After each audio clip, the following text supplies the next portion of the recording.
بدر میں پوری طرح شکست کے بعد مکہ کے کافروں نے 3000 لوگوں کی فوج تیار کی اور مسلمانوں پر حملے کے لیے مکہ سے روانہ ہوئے۔ مسلمانوں نے بھی مدینہ کے ڈیفنس کے لیے 1000 صحابہ کی فوج تیار کی۔ اب پھر وہی بدر والا سسٹم تھا کہ کافروں کی فوج مسلمانوں سے 3 گنا زیادہ تھی۔ Not a big deal, right? Yes.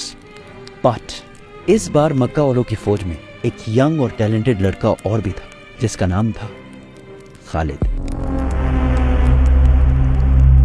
رسول اللہ صلی اللہ علیہ وسلم نے مدینہ کے اندر رہ کر لڑائی کرنے کا مشورہ دیا، لیکن زیادہ صحابہ نے کہا کہ مدینہ سے نکل کر اوپن ڈیزرٹ میں لڑائی کرنی چاہیے، اور رسول اللہ صلی اللہ علیہ وسلم نے اپنی رائے چھوڑ کر میجورٹی کی رائے مانی، اور مدینہ سے 1000 صحابہ لڑائی کے لیے روانہ ہوئے۔ رسول اللہ صلی اللہ علیہ وسلم نے اس فوج کو 3 گروپس میں ڈیوائیڈ کیا: مہاجرین، اوس اور خزرج۔ 1000 صحابہ میں سے صرف 100 کے پاس باڈی آرمر اور شیلڈز وغیرہ تھے، اور صرف 50 گھوڑے تھے۔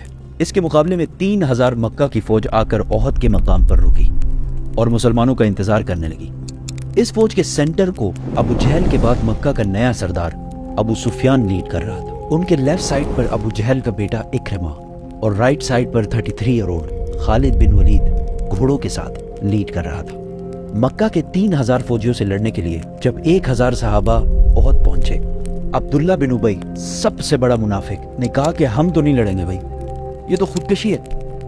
عبداللہ بن ابی اور اس کے 300 ساتھی مسلمانوں کی فوج سے الگ ہو گئے۔ یہ ایک پری پلانڈ سازش تھی یا جو بھی تھا۔ اب مسلمان صرف 700 رہ گئے اور ان کے سامنے 3000 کی فوج کھڑی تھی۔ رسول اللہ صلی اللہ علیہ وسلم نے 50 آرچرز تیر انداز اس پہاڑ کے اوپر بھیجے تاکہ مکہ والے پہاڑ کے پیچھے سے حملہ نہ کر سکیں، اور ان 50 لوگوں کو کلیئر آرڈر دے دیا کہ اگر تم دیکھو کہ مسلمان جنگ جیت چکے تم نے پہاڑ سے نہیں اترنا، اور اگر تم دیکھو کہ مسلمان ہار گئے ہیں اور پرندے ان کے جسموں کا گوشت کھا رہے ہیں تب بھی تم نے اپنی جگہ سے نہیں ہلنا۔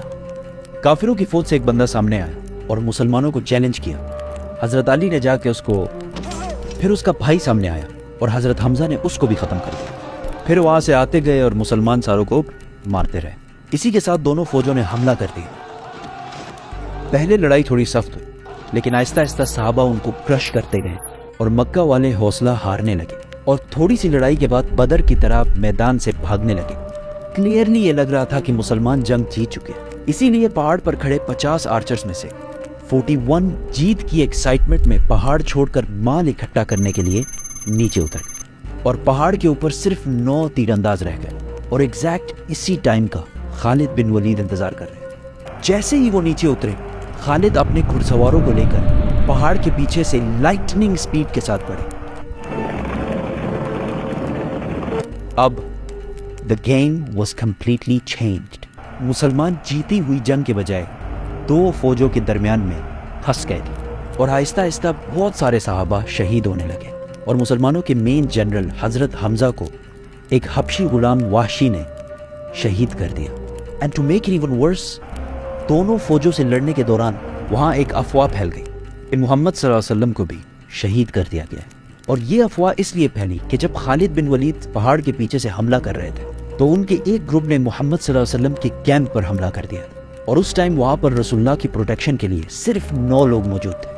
لڑائی یہاں تک گئی کہ رسول اللہ صلی اللہ علیہ وسلم کا دانت شہید ہوا، لیکن حضرت طلحہ اور باقی صحابہ نے ان کو بچائے رکھا۔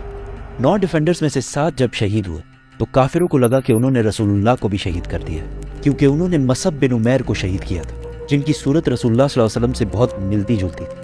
اتنے میں مسلمانوں کی فوج کسی طرح وہاں سے نکل کر پیچھے ہٹی اور رسول اللہ صلی اللہ علیہ وسلم کو پروٹیکٹ کر کے پہاڑ کے اوپر لے گئی، اور پہاڑ کے اوپر دوبارہ فارمیشن بنائی اور لڑائی کے لیے بالکل ریڈی ہو گئی۔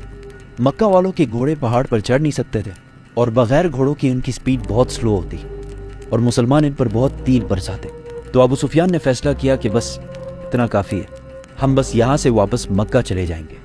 جانے سے پہلے ابو سفیان نے حضرت عمر سے پوچھا کہ کیا ہم نے محمد کو قتل کر لیا ہے؟ تو حضرت عمر نے کہا کہ نہیں، وہ بالکل ٹھیک ہے، اور یہ جو تم کہہ رہے ہو وہ سن رہے ہیں۔ اس پر ابو سفیان کو بہت غصہ آیا، کیونکہ انہوں نے یہ جنگ اس لیے کی تھی کہ محمد کو شہید کیا جائے اور مدینہ پر قبضہ کیا جائے، لیکن ان میں سے کوئی بھی آبجیکٹو پورا نہیں ہوا، اور وہ واپس چلا گیا۔ تاریخ میں بہت سارے ہسٹورینز اس جنگ کو مسلمانوں کی ایبسولوٹ شکست کہتے ہیں، لیکن کچھ ہسٹورینز ایسے بھی ہیں